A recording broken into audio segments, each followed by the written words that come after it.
Olá, consumidores de horror e mistério. Sejam bem-vindos ao Portal Mente. No episódio de hoje,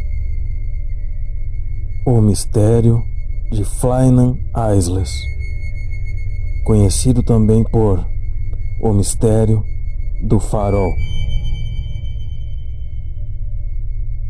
A oeste da Escócia, a cerca de 18 milhas da ilha de Lewis, existe um grupo de pequenas ilhas, conhecidas como Flannels. A maior dessas ilhas, Eilean Mor, tem apenas 39 acres de extensão, erguendo-se a 288 pés acima do tempestuoso Mar do Norte. Esse trecho era traiçoeiro para os navegadores, especialmente quando as tormentas deixavam o mar agitado e nevoeiros comprometiam a visibilidade. Várias embarcações acabaram perdendo seu referencial, se chocando com as rochas negras ou com a costa acidentada. Para auxiliar os marinheiros, foi decidida a construção de um farol de 74 pés na ilha de Eilean Mor. Piscando 2 vezes a cada 30 segundos e podendo ser visto a mais de 30 quilômetros, o farol era mantido por uma equipe de 3 homens, sendo que havia uma troca de integrantes a cada 2 semanas. Apesar de isolada e inabitada, a ilha podia ser observada da Escócia através de um telescópio, e assim a equipe poderia, através de bandeiras, passar mensagens caso houvesse alguma emergência ou necessidade urgente, fazendo com que uma embarcação fosse despachada imediatamente. Mas havia um problema. Não raramente, a ilha era encoberta por uma densa neblina, impedindo qualquer contato visual, o que não deixava nenhuma certeza de que a mensagem enviada através de bandeiras fosse recebida. Em 7 de dezembro de 1900, o chefe de equipe, James Ducat, chega à ilha acompanhado do primeiro assistente substituto, Donald MacArthur, e do segundo assistente, Thomas Marshall, para iniciarem seus 14 dias de trabalho. Junto da equipe, chegou também Robert Muirhead, o superintendente de faróis, para fazer uma vistoria habitual. Depois de feito seu trabalho, cumprimentou cada homem e partiu, deixando, como sempre, a equipe de 3 homens sozinha na ilha. Nos dias seguintes, a luz do farol pôde ser observada normalmente.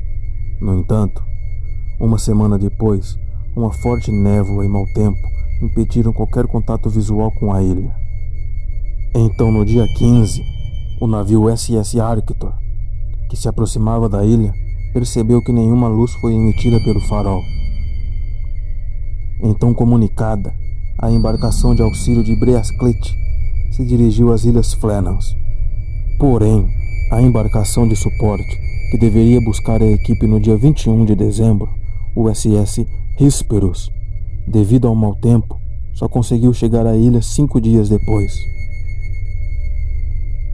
Na ocasião, o capitão James Harvey ficou encarregado de transportar o faroleiro Joseph Moore e sua equipe, que iriam substituir os homens que trabalhavam no local. Seria apenas mais uma rotação regular dos trabalhadores. Entretanto, quando Harvey e sua equipe chegaram, ficou claro que algo realmente estava errado. Afinal, nenhuma das preparações normais do cais de desembarque havia sido feita. Não havia ninguém da equipe para recebê-los, o mastro não estava hasteado e a luz do farol estava apagada.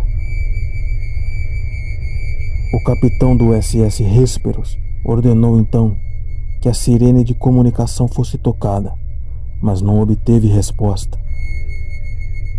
As coisas ficaram ainda mais estranhas quando Moore desceu da embarcação e entrou na íngreme escadaria que levava ao farol, relatando uma sensação abrangente de pavor. Lá constatou que a porta do local estava trancada e no saguão de entrada faltavam 2 dos 3 casacos que costumavam ficar ali.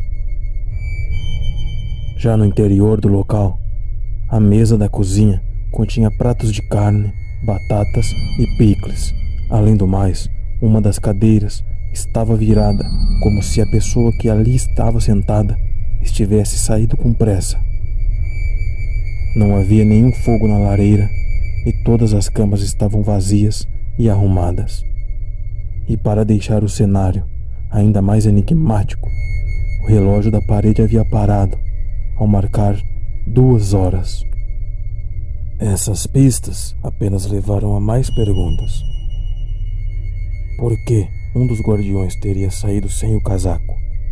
E por falar nisso, por que os 3 teriam saído juntos, quando as regras os proibiam? Pois alguém precisava ocupar o cargo o tempo todo. Então algo em comum deve tê-los atraído. Mas o quê? Moore então correu de volta até a área de desembarque e ofegante explicou que o grupo havia sumido. O segundo ajudante juntou-se a ele em terra e junto, os dois montaram uma busca completa na ilha, mas sem sucesso, nem sinal dos homens.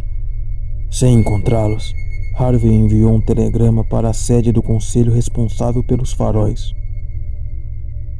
Com isso, dias depois, Robert Muirhead, supervisor do conselho, que recrutou os 3 faroleiros, chegou ao local para ajudar na busca. Entretanto, nem mesmo com a sua participação, o paradeiro dos 3 homens foi encontrado, embora outros detalhes tenham sido revelados sobre os dias que antecederam o sumiço. Ao analisar o diário do farol, Muirhead percebeu que as anotações feitas eram um tanto incomuns. Isso para não dizer bizarras. No dia 12 de dezembro, Thomas Marshall disse que presenciou ventos fortes como nunca havia visto em 20 anos.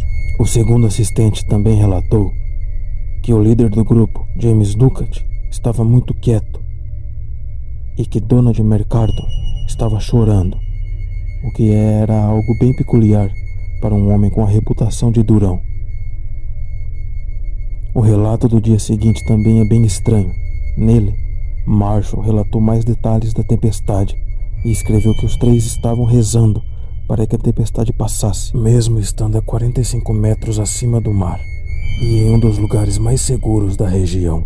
A parte mais estranha disso tudo é que, segundo as previsões meteorológicas do local, não houve nenhuma tempestade na região nos dias 12, 13 e 14 de dezembro.